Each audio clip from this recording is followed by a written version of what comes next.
Hey YouTube, what's going on? It's your boy Rob, aka DJville, back. This one is just like random thoughts, things that I've wanted to say on camera that I've never really had the opportunity to say, things I wanted to share. So, a few things here and there. Hopefully, it's not too boring.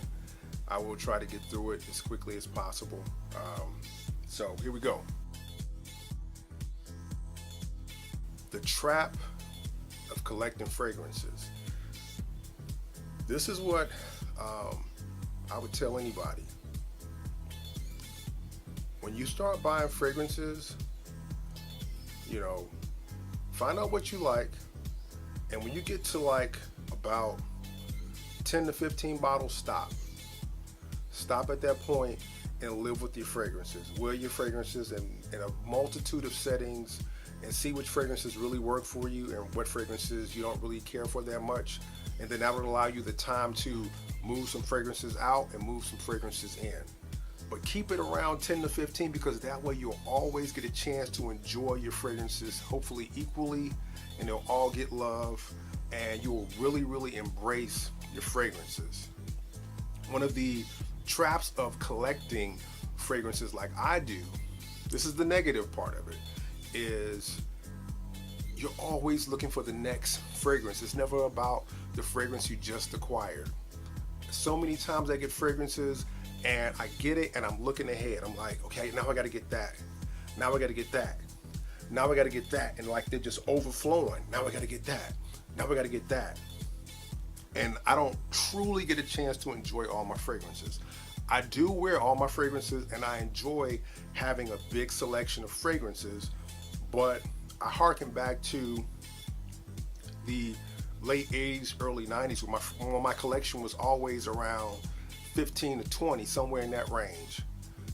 I felt like I was going through my fragrances more. I would use up bottles and have to replace. I can't use up my bottles now. I have way too many bottles. So that's the one downfall, because I don't feel like I truly get a chance to enjoy all my fragrances. Some fragrances I'll touch once a year. You know what I mean? So, again, try to have a limit, love the fragrances, enjoy them, and, I'm not saying don't collect, but, you know what I'm saying? It's a slippery slope. Collecting fragrances can be a slippery slope, and I think it'll be wise just to kind of like have a place where you want to say, this is my cutoff, and then go from there. All right.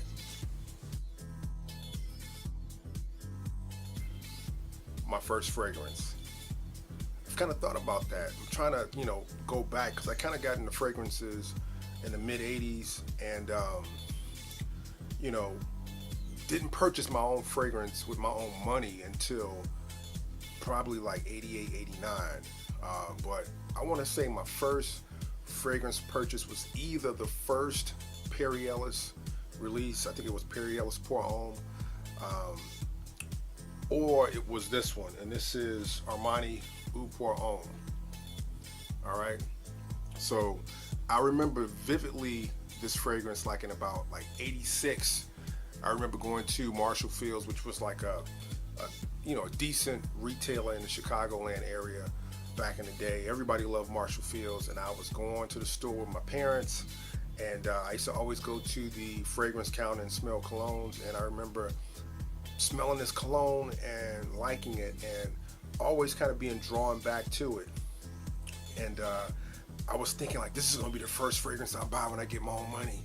This is going to be that fragrance I'm going to buy. But I kept saying to myself, it just smells so clean and fresh. There's nothing else to it. And, it may sound a little odd now, but back then, most of the fragrances were like the hairy chested, open shirt, big macho fragrances.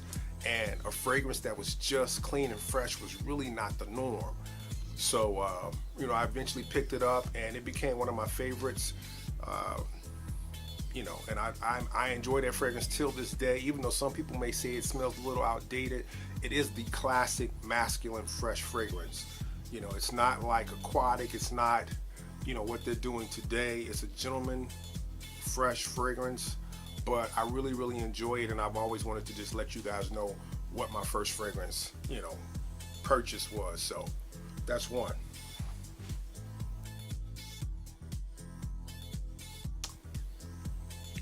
What do I want from my channel?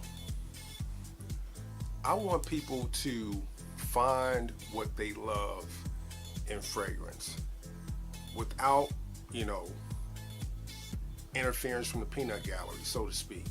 Like, it doesn't matter if a fragrance is mature or if a fragrance is juvenile, as people like to say. No matter what they say about a fragrance, just find what you like. Go to counters, sniff bottles, go to boutiques, go wherever you can to smell fragrances. Figure out what notes you like, and then do research. Find out like who does that note really well, what fragrances do the notes really well, and then start buying fragrances. You know what I mean? And just get into it, and then kind of see what is the norm. And if you fall within the norm, cool. If you don't, cool. Just do you.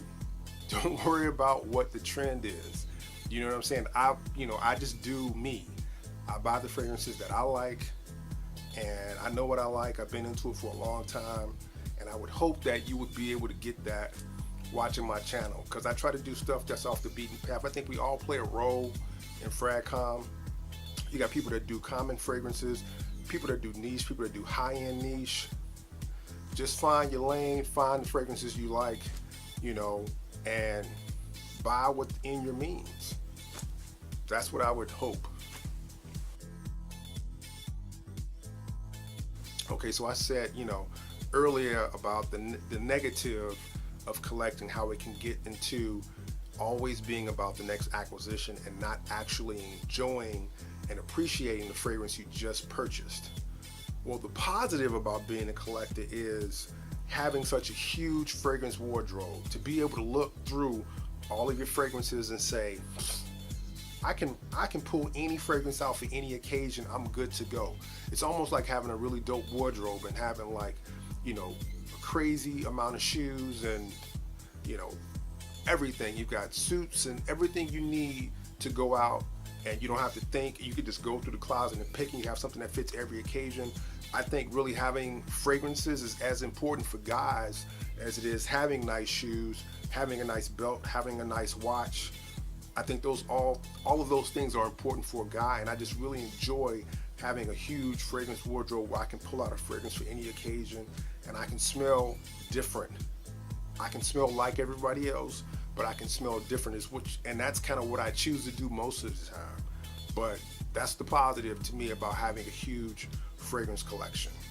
So guys, I want to say thank you for bearing with me and sitting through this little, talking video. And as always, peace, love, and later.